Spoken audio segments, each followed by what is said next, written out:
আসসালামু আলাইকুম দর্শক, কেমন আছেন? আশা করি ভালো আছেন। তো আজকে আমরা দেখাবো আমাদের তানভীর এগ্রো ফার্মের সবজির বেডের কলমি শাক রোপণ করব। তার ভিডিও, কিভাবে কলমি শাক রোপণ করতে হয়, কিভাবে জমি তৈরি করতে হয়। অলরেডি আমরা কলমি শাকের বেড প্রস্তুত করেছি। এটা হচ্ছে আমাদের কলমি শাকের বেড। এই বেডে আমরা চারা রোপণ করেছি।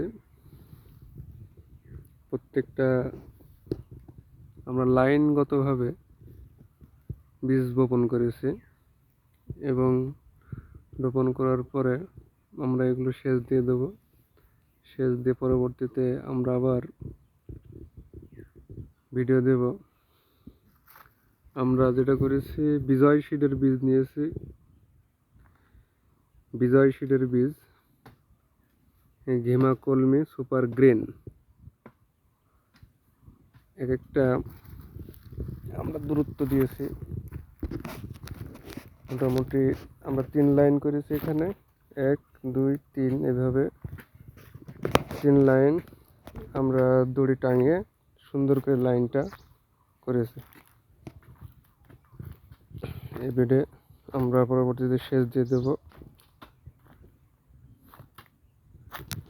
প্রত্যেকটা লাইনে আমরা বীজ লাগিয়ে দিয়েছি।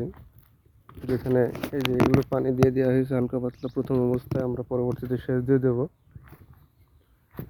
সেচ দিয়ে পুনরায় আবার আমরা দেখাবো কি পরিমাণ চারা আমাদের হয়েছে, আমাদের এই বেডে কি পরিমাণ সবজি উৎপাদন হয়। প্রত্যেকটা বীজের দূরত্ব আমরা 1 ফুট করে দিয়েছি।